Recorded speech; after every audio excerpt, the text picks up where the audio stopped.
Welcome to the On a Mission Mojo podcast, where I have the pleasure of interviewing impact-driven founders, entrepreneurs, authors, and business experts who are actively working to create a positive difference in our world. I'm your host, Lori Young, a branding specialist, certified master marketer, and a passionate advocate for brands that possess heart, soul, and an unwavering commitment to drive change for humanity. It takes grit, a visionary mindset, and an abundance of mojo to navigate this journey. And the stories I share will undoubtedly ignite your passion. If you're seeking an infusion of inspiration, motivation, and valuable insights to amplify your impact, let's dive right in.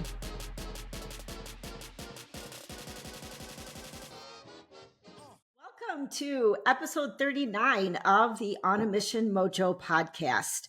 Today, we are going to be talking about all things leadership. And if you happen to be an introverted leader, this episode is going to be specifically helpful for you, because our next guest is a specialist in guiding and coaching introverted leaders. So let me introduce to you Alan Heymann. He has a knack for coaching fellow introverts, helping them find their superpowers in an extroverted world. Alan also specializes in coaching through transitions. He brings a warm, open, and energetic presence to his coaching clients. To date, Alan has coached leaders who were born in 32 countries and work on 4 continents. His clients have spanned corporations, including the Fortune 50, nonprofit organizations, public utilities, federal, county, and municipal governments. Alan is the author of the book, Don't Just Have the Soup, 52 Analogies for Leadership, Coaching, and Life. And he has a second book that we're going to talk about. An expert communicator and engaging speaker, he spent more than 2 decades in public, government, and nonprofit communications, leading teams from 2 to more than 100 people. Inspired by a career transformation he brought about with the support of an executive coach, Alan founded Peaceful Direction in April of 2019. So welcome, Alan, to the show. We're glad to have you here today. Thank you so much, Lori. It's a pleasure to spend some time with you today. Absolutely. So let's start by just sharing a little bit about your mission in the world and kind of how you came about starting Peaceful Direction. Sure. So I think very briefly, my mission is to help improve the world of work by helping leaders grow. Okay. Leaders have a tremendous impact on everybody around them and everybody who's going to be around all of those people. So there's really a cascading ripple effect of leadership. Mm-hmm. And I've been around leadership a very long time, and I've had the great pleasure of working for some really tremendous, experienced, leaders that you want to follow, mm-hmm. and then leaders also not so much. And so I think we learn a lot from the leaders we choose not to emulate. Right. And I certainly get stories of both kinds of leaders during, almost every session I have with a client in my coaching practice. And I'm fortunate enough at this point to be able to see some of the impact that my clients are doing. And it's incredibly gratifying. Awesome. And so tell me, I guess, a little bit about your story of how Peaceful Direction came about. I'm curious about the name too. Peaceful Direction, because I don't know that when you think about leadership, especially in big corporations, you think about power and, greed. It's not you don't necessarily think about peaceful direction. And I personally really like that name. And I'm curious about how that name came about and kind of what your approach is with leaders. Absolutely. So for starters, I think I want to say, giving credit where credit is due, the name found me rather than I found the name. Okay. So something on the order of maybe about 20 years ago, my wife mm-hmm. and I were on a silent meditation retreat at a monastery in California. Okay. And the monks there saw in me some sort of a tension between my ambition and restlessness and my desire to kind of be more grounded and find some inner peace. And so mm-hmm. they actually gave me the name Peaceful Direction in the course of the time that we spent together. None of us knowing back then that it would ultimately become the name of a business. But when I did decide to start my own business in April 2019, it was the only name I could think of that fit. Wow. And so they gave you personally the name Peaceful Direction. Peaceful Direction of the Heart was my Dharma name. Peaceful Yes. Direction of the Heart. I love Yeah. that. That Yes. is very cool. And so how does that like play out in your coaching with leaders, like this whole peaceful direction? Absolutely. I think it's really at the heart of almost every engagement with every client and every session that I have, in the sense Okay. that the presenting issues might be different. They might span a range of, a few dozen topics that tend to come up in coaching. And I'm Hmm. talking about things like executive presence or delegation or time, energy, and attention management or managing up difficult conversations, all of those things. And Hmm. I talk about all those things with my clients every day. Right. Underlying all of that, I think, is a desire to find some sense of balance, is a desire to Mm. find some sense of grounding or orientation in the face of all this change and all this uncertainty and all this pressure that Hmm. comes to us by way of our work. Right. We have a constant need to try to sort it out in our heads and still stay grounded as human beings. And so to Right. me, what the brand means is the tension between those two dynamics, the desire to achieve and advance and produce and succeed Hmm. against the desire to also remain grounded Right. and steady and human, honestly, in the wake of everything that comes at us at work every day. So Yeah. that's what peaceful direction is. It's the melding of, or the tension between those two elements of Mm. the mindset of a leader. I love that because I can honestly say, as a leader of my own business and my own life, one of the things that I'm constantly seeking, I think, is peace. Hmm. Like that's just like the overarching like thing. I just want peace. I just want to be able to, grow my business peacefully. Like I don't want drama in my life. I don't want like stress. I don't want to be unhappy with things that are going on in my business. I just want to feel peace, As do many of my clients. Yeah, Absolutely.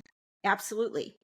So let's talk about um what would you say that are some of the biggest issues that leaders are facing today? I think they're facing a lot. And obviously, if they weren't, we'd have nothing to talk about here and I wouldn't have a job.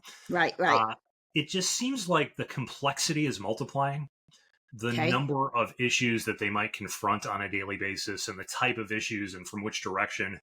And I think for an example of that, you really only have to look at the number of ways that people have to get our attention individually as Hmm. compared to maybe even 10 years ago. So we are constantly under siege from notifications and Slack and Teams and email and text messages and phone calls. And to me, uh, a leader must sort out whatever the priorities are from among all the Hmm. bits and pieces of chaos. Right, And the leader must make decisions that, even though this is screaming important, urgent to one person, I've got to deal with this other thing instead or first. right. And sorting all that out, doing the triage, doing the prioritization, disappointing some people, frankly, because you're not going to take on their urgency as yours, is the name of the game. And I feel like that is getting harder and harder and harder with every passing year for a variety of reasons. Right. So a lot of times I'm helping my leaders sort through all of that and helping them feel okay with the idea that their role is in fact to sort through all of that. Because I've Mm. got leaders who are like myself, the recovering people pleasers out there. They want to make people, you're That, laughing too. They want to make people happy. They want to do a good job. They want to do all the things, right. and you just can't. You mentioned in the intro, I'm fond of analogies and leadership. I've written now 2 books on it. Was Hmm. having a conversation with a new client just last week who I hadn't spoken with before. She's about to be a parent in a few months for the first Mm. time. And I Hmm. said, look, it's perilous to go down the slippery slope of comparing leadership to parenting. Like that is not something you want to do all the time on a regular basis. Right. At the same time, there are certain parallels. And we were having Sure. this conversation about how she doesn't like to deliver the bad news. She doesn't like to Mm. critique the performance because she's going to feel, like it could damage the relationship or she'll be less likable or less respected. And I said, okay, I want you to understand that at some point in the next, call it 3 to 4 years, this is going to be part of your reality. You're going to wake Right. up one morning and your daughter is going to want to have Skittles for breakfast. Yes, that's And true. you Or know, you ice have cream or whatever it is, a exactly. brownie. You Right. have the ability to deliver the momentary happiness. That is not the right call. Right. And leaders make decisions like that every single day. Absolutely. Absolutely. Yeah, it's funny because I always say, and I guess you can kind of compare like entrepreneurship to leadership because you really cannot be an entrepreneur without being a good leader. Mhm. But one of the things that I always say is the two hardest things you will ever do in life that will transform you the most is entrepreneurship and parenting. Yes. And for those of us who have had the benefit of doing both, I can absolutely agree with you. Yes, And me I too. think it's a different style of leadership as an entrepreneur, at least initially, when Hmm. you're doing everything yourself, because you throw all your lessons about delegation out the window and you do all the things. And then, like me, almost 5 years into this journey, I had to start learning how to delegate again when I needed help with various things that were no Right. longer, the best use of my time and attention. So Absolutely. you definitely have that. And I know a number of entrepreneurs who have left employee space and have decided they want to remain small. And I am one of them. So I do not Hmm. have ambitions to be a company of 10, 20, or 50 people. I'm Right. happy being the principal and having occasional support, having, been through the trenches of leadership and understood what is required to keep your eye on the ball when you're leading a team of many, many dozens of people. It's hard work, it Hmm. takes a toll, and it isn't for everybody. Right. You're right. It isn't. I mean, I run an agency. And we have like I have 5 people on my team. And I often say there are times when I will end my day and I will say, what did I get done? Like Yes. Yeah. honestly, what did I get done? And I look back and I think, okay, well, I managed client communications, I managed team communications. It was what they call the silent workload. Mhm. Like you feel like you spend your entire day like managing things, Yes. and you walk away at the end of the day saying, what did I do? Like what from my to-do list did I actually get done? Yes. Yes. And I do have this conversation fairly frequently with leaders in my Hmm. practice, as you might imagine, as I had it myself with my own coach when I was a Hmm. leader in somebody else's organizations. Um, you have a tremendous impact as a leader. In fact, you have a bigger impact usually than you would as an individual contributor. Hmm. The difference is the impact is a lot less tangible. The difference is the shift you have to make on the way up the ladder is becoming comfortable with the idea of your impact being delivered through the work of other people. And that is a big Yes. shift. Hmm. And this is why, when I worked in the animal protection space for a while, I had lawyers who were volunteering at animal shelters to clean cages on weekends because the impact of their work was measured through other people and it was measured through court cases that would, take Hmm. weeks and years and months to progress Right. if they went anywhere at all, Right. versus, the thing that's right in front of you is easy to put your hands on. So when I work with folks who are in that space of wondering, what did I do today? What was my actual impact on the Right. world or even my organization?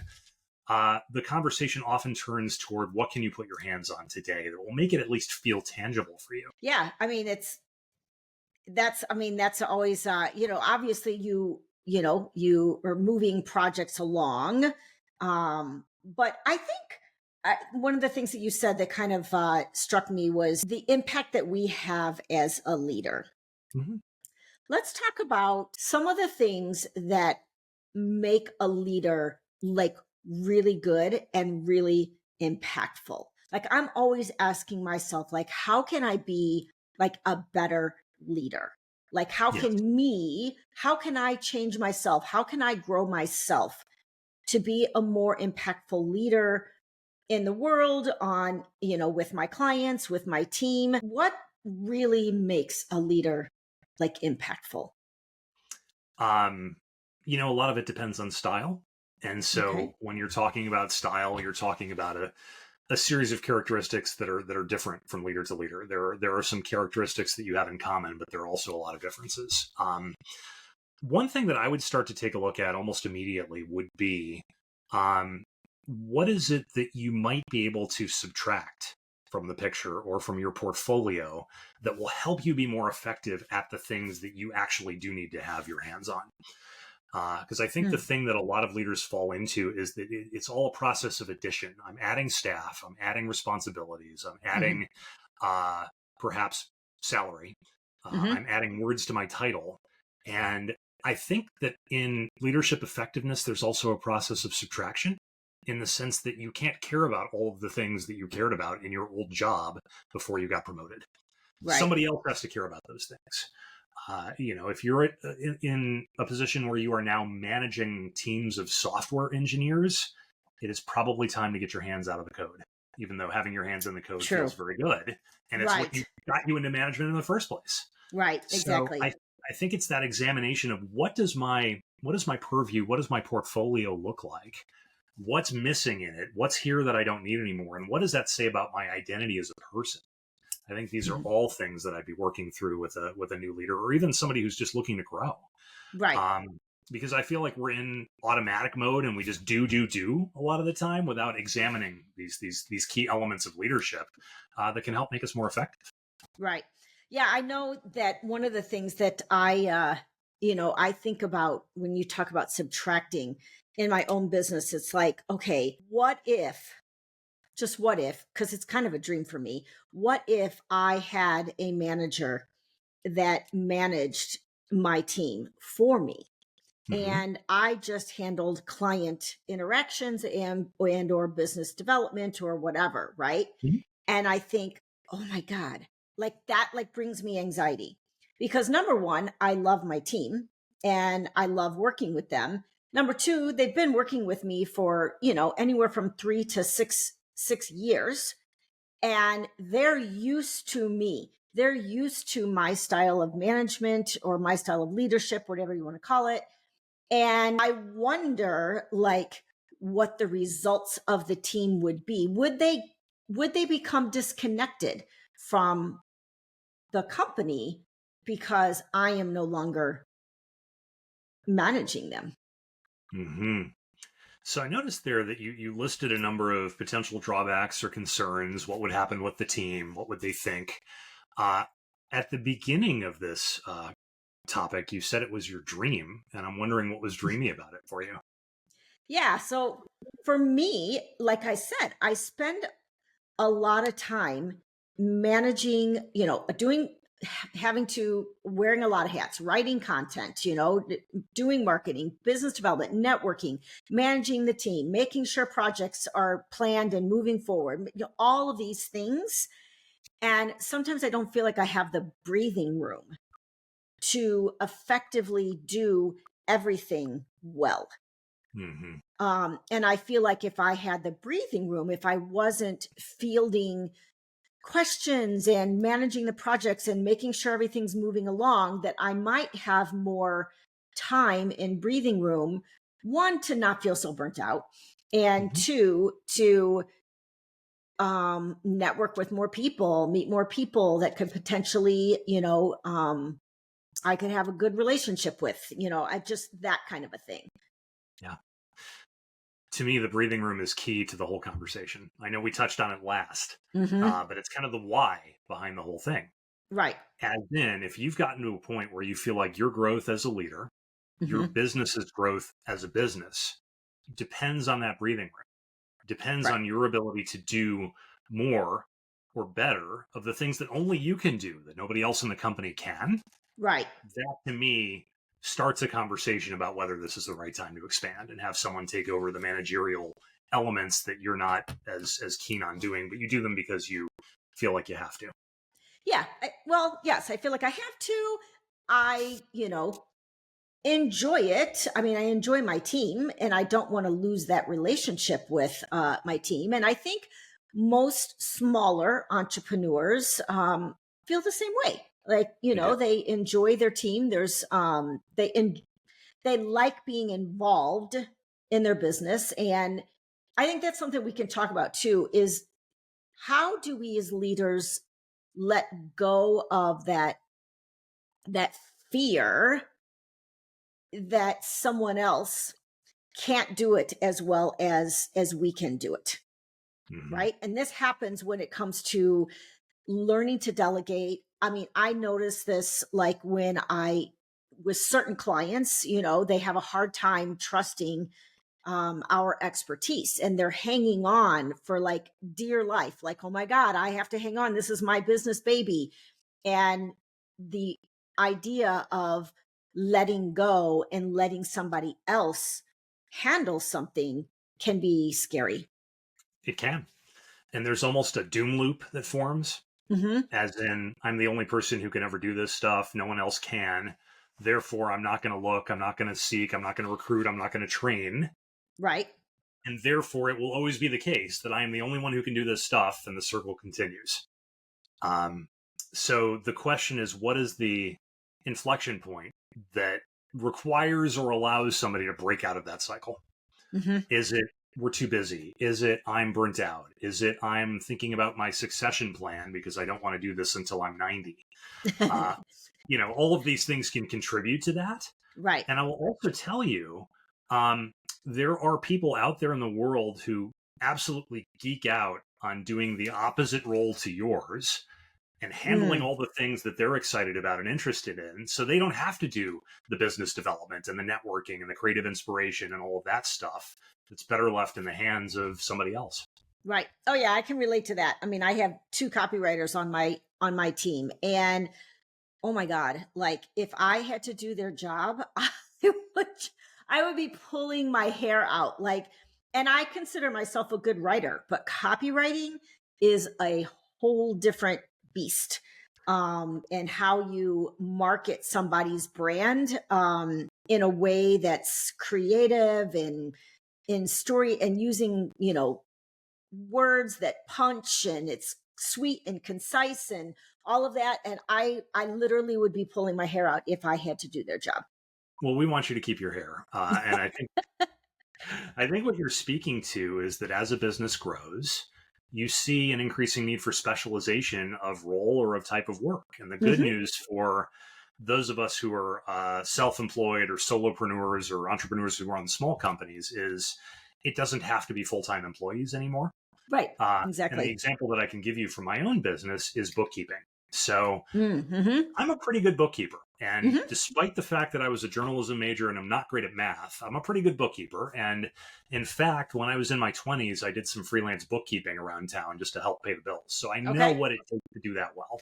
Right. And for probably about the first 3-ish years of starting my business, I did my own books and it was fine. There was nothing wrong with it at all. I was meeting the deadlines for my estimated tax payments. Everything was organized. I had my receipts. It was good. But as I started to get busier and busier with the things that only I can do, the coaching and facilitation, I realized there was a cognitive cost for me to switch into bookkeeping mode for a couple of hours every week. Right.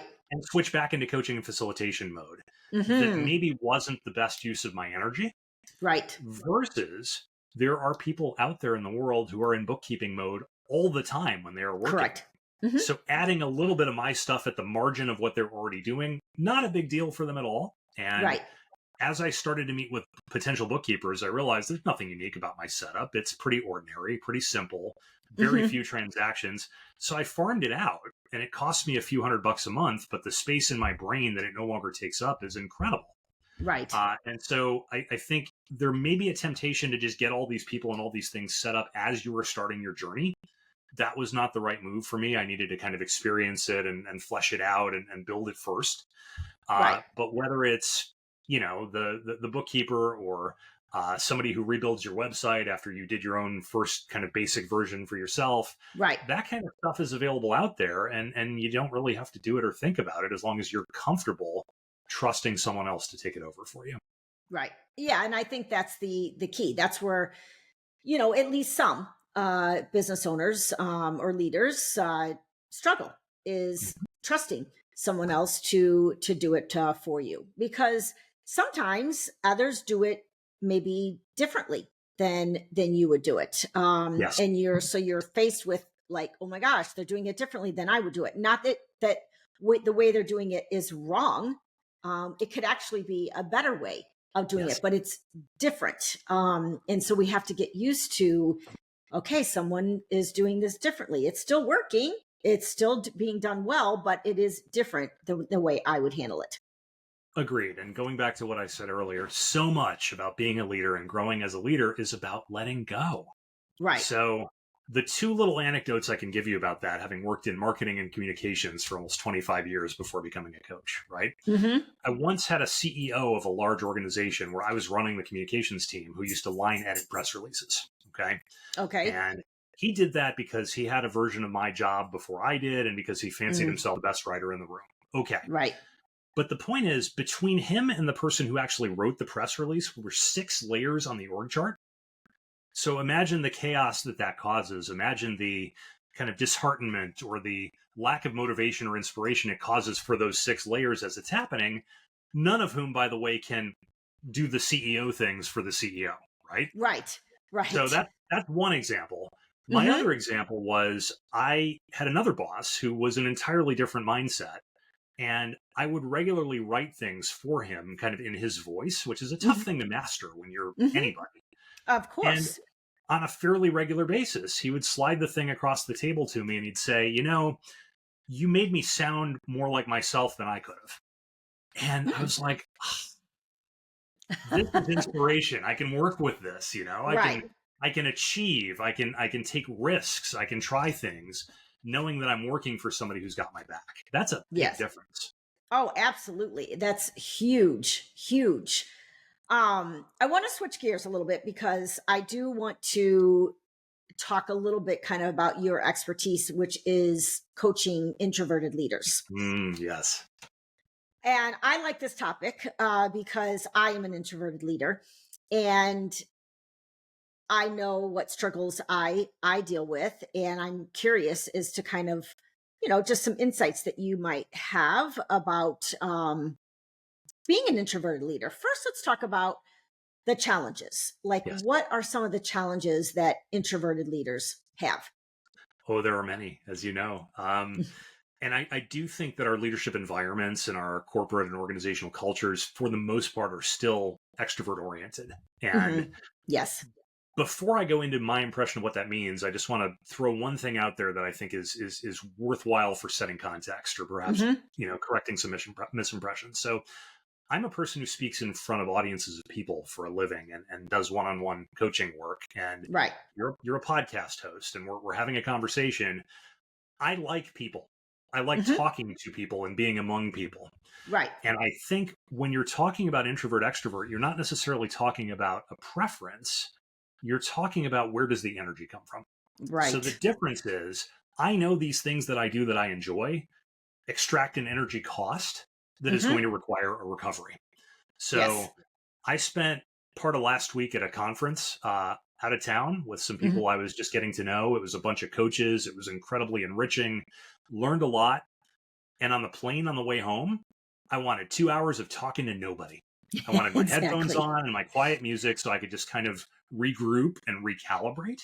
Right. Versus, I feel like somebody who's a true extrovert at heart is just going to want to do it more and have the conversation with the person next to them on the plane, which, by the way, a friend and colleague of mine who was at the same conference did on that same flight because she's an extrovert. That's the difference. Oh, yeah. 100%. Like, I'm an introvert. My spouse is an extrovert. And every single plane ride, she is talking to somebody the entire time. Yes. Once in a while, she will kind of immerse herself in a movie, but a lot of times I like to position myself in the middle seat, because it's harder for her to talk around me to the to the other person, because I want quiet. It's just let's just have peace, okay? I can picture it. And I've had great conversations with people on planes and in airports, but once I've saved up a little to be able to do the thing. Exactly. So the reason I bring all of that up is that I feel like many leadership environments are not set up for what we need and not set up for us to achieve at our best.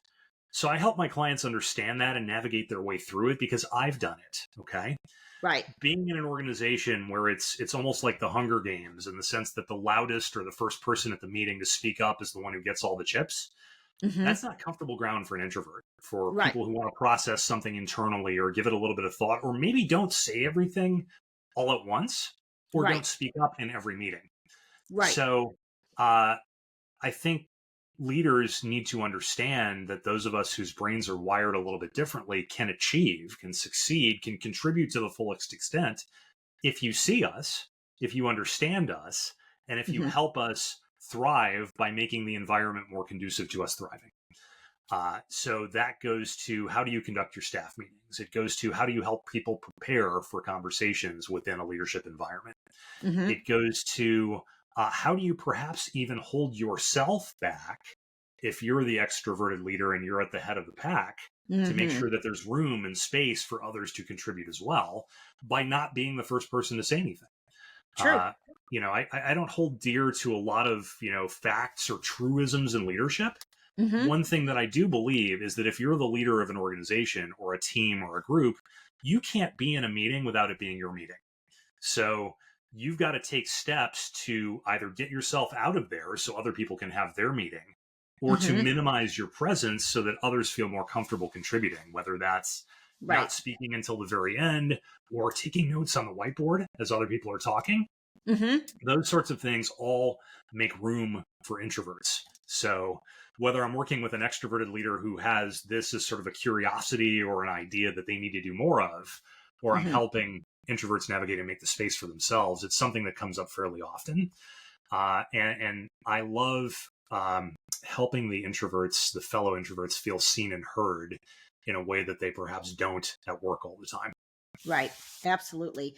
I mean, I know, my spouse works for a big corporation, and one of the senior leaders at the top is basically just known for talking incessantly, like does not like listen to people.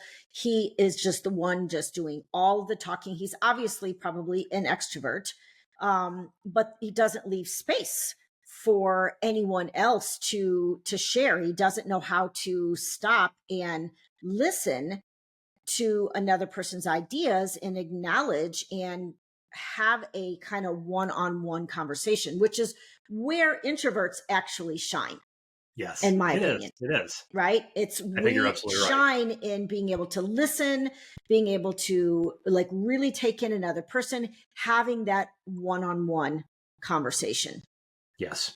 Yes. And I think that if you have ever or have often been in conversations where you don't feel like there is space for you, Hmm. uh, you may be an introvert. Yeah, absolutely. 100%.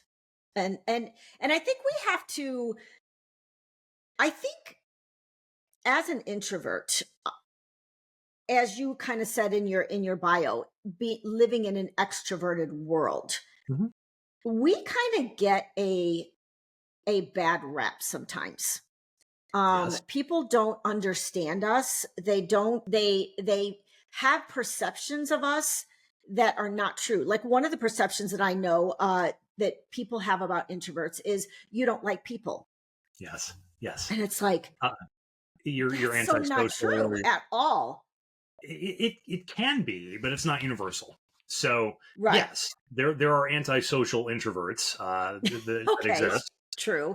There are True. misanthropic introverts, sure, but I don't think given that you're talking about more or less half of society, Right. uh, that you ought to be painting with that broad of a brush. It's more like we need a little bit of warm up or cool down time with our social interactions. Hmm.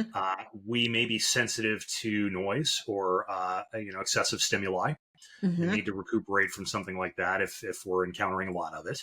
Right. And we move about the world differently, and perhaps we talk a little bit less than we listen. These are all characteristics that one or the other may be found in introverts, not all of them. But they're pretty easy to spot if you're as keyed into it as I am. Um, Yeah, Given that we don't all, I know one of the things that people have said about me before they've got to know me is that I'm standoffish or yes, or aloof, right? That I appear like conceited or just standoffish, and it's like, wow, that's hurtful. Like, I mean, I don't like see myself that way. I'm 100% an introvert, and I 100% will lay back and observe a room. I will listen, but sometimes and also in a big room of people, I'm going to become like a wallflower. Like, I am not comfortable like flitting from here to there to this person to that person and having conversations. So me kind of staying back, I can understand why people would think, oh, well, she's standoffish, or, she's aloof, or she's not very friendly, or whatever. And people are surprised once they get to know me that that's actually not the case.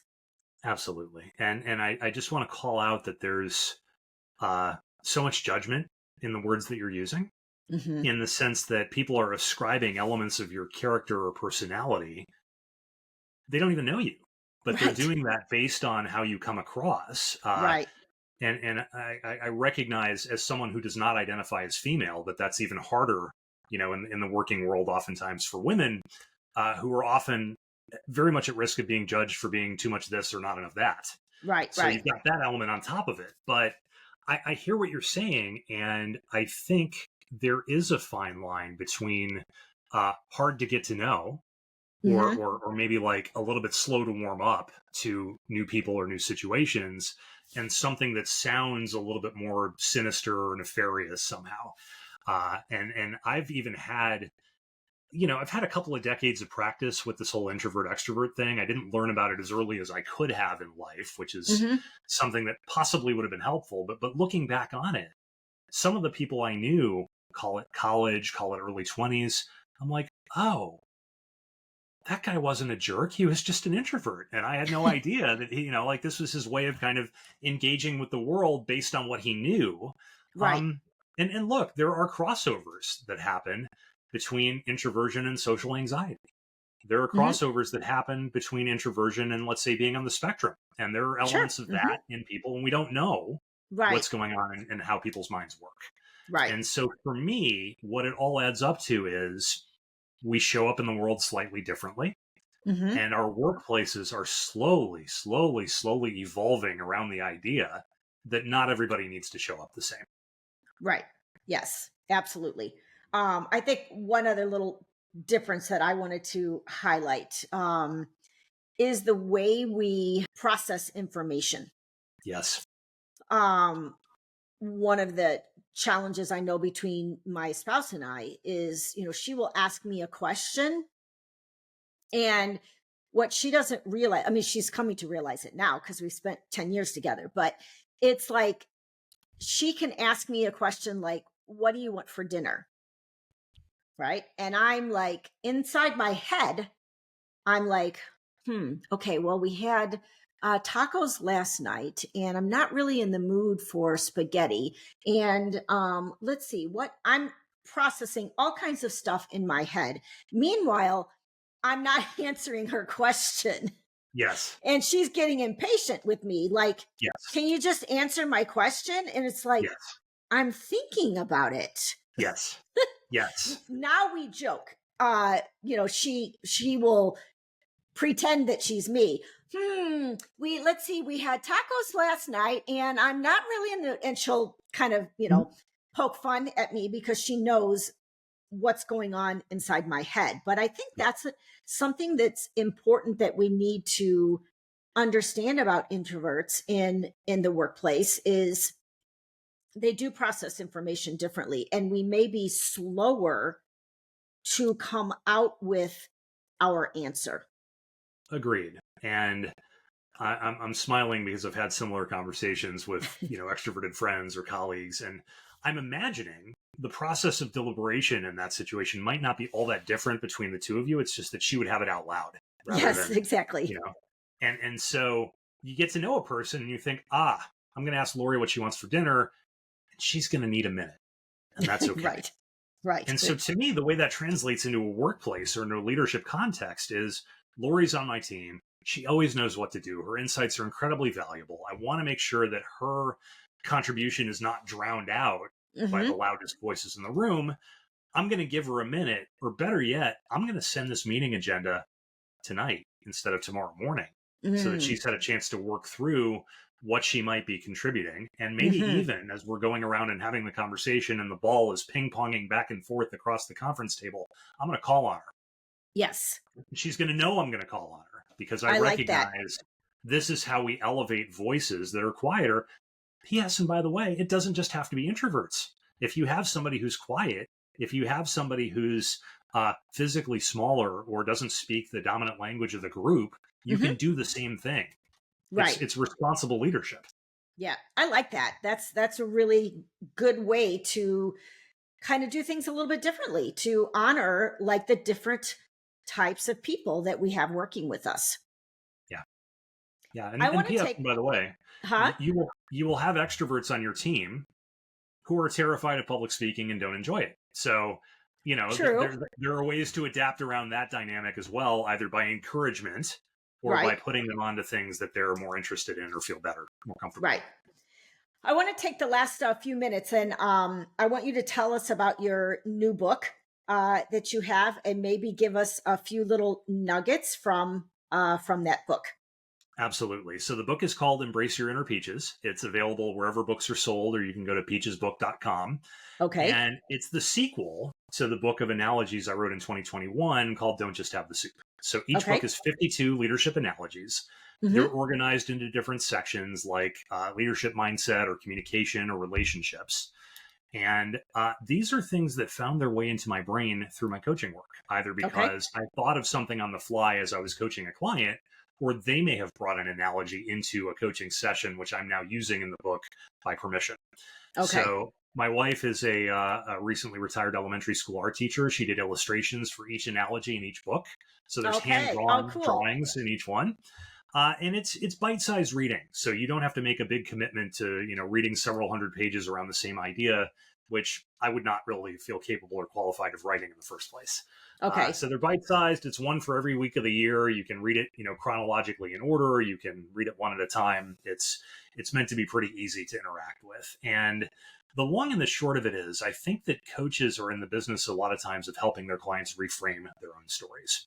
And Mm-hmm. it's through that reframing that you see something in a slightly different context. There's a slight crack in the stuckness that we feel that maybe brings the issue into coaching in the first place. Right. And I think analogies are so relatable uh, that they're a perfect place to start because they're so far beyond the actual thing that the client is experiencing.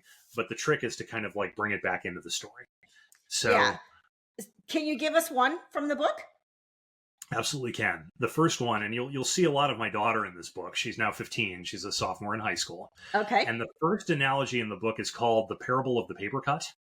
And it has to do with two entirely different reads on the same situation that my wife and I had when a couple, call it last school year, our daughter texted us from school.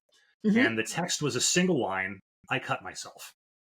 And Okay. I didn't see it because I was out running at the time. So my Okay. wife called me. And when she called, I stopped and took the call. And she's like, did you see the text? No, let me take a look. So basically, there were two versions of this story. Okay. Okay.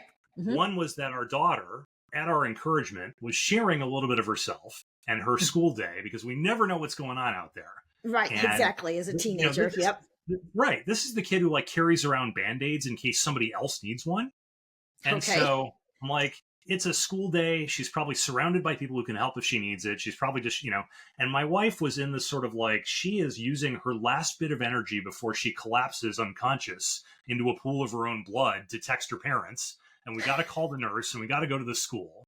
And I'm like, okay, I could run over there. I'm 15 minutes away. Right. But if I show up in the office of this school and I'm middle-aged and I'm panting and sweating, I'm going to make a scene if I show up. She's probably okay. Why Right. don't we wait 20 minutes, a half hour and see what happens? And we did. And she's like, oh yeah, it was just a little cut on my finger with my fingernail. I didn't even need a Band-Aid. And it was fine.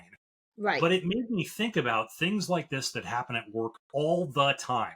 Like, how do you know that this little tiny sliver of information is a crisis that you've got to put all of your energy into trying to solve, or else it's never going to go away.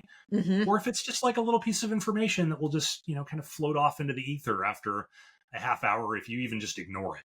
Right. So leaders face situations like all the time like this. And that is the parable of the paper cut.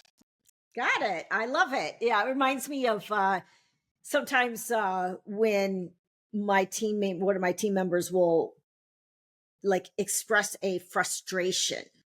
Like my immediate response is, oh, I need to fix this. Oh, I need to solve this I need to relieve her frustration. And lately I've been just practicing, okay, so you're frustrated. Life is full of frustrations, right? It's, I hear you. You're frustrated. I get it. I understand. Yeah.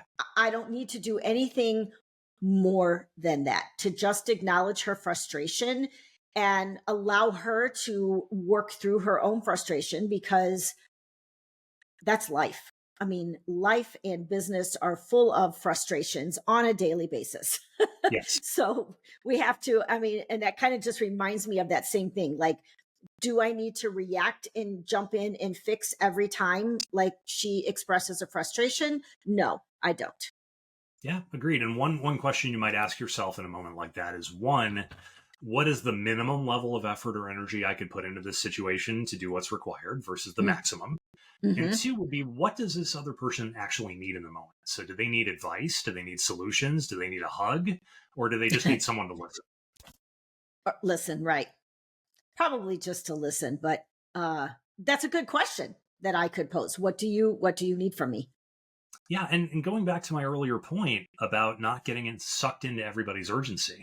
They're going through a fit of frustration right now, and maybe they'll work it out or maybe they won't, but that doesn't necessarily mean that you as the supervisor need to get all spun up into that. Right. Until you've thought about it, and then you realize you actually do, and then you're in it together and you're finding a way out. Right. Okay, this was good stuff. I really appreciate all of your insights on leadership, and I'm sure that everyone listening can gain something of value that they can take back to their own leadership journey. I'm so glad to have been here today. Yeah, absolutely. I spent all day doing this. This is fun. Good. So I want to close the episode today with asking my favorite question, and that is, what is your personal mojo that you bring to the world? My personal mojo that I bring to the world is helping other people feel seen and heard. An absolute superpower of an introvert. True story. Awesome. Well, thank you so much, Alan, for being here. And it was great speaking with you today. Been my pleasure, Lori. Thank you so much. All right. That's a wrap on today's episode. Thank you for tuning in to the On a Mission Mojo podcast. Ready to dive into more incredible stories of people on a mission? Next week, I'll return with a fresh episode to ignite your passion for creating a better world. If you loved what you heard, be sure to subscribe, leave a glowing review, and spread the word to all your friends. Head over to onamissionbrands.com for more great episodes. Remember, the world needs your mojo, so go out there and let your brilliance shine.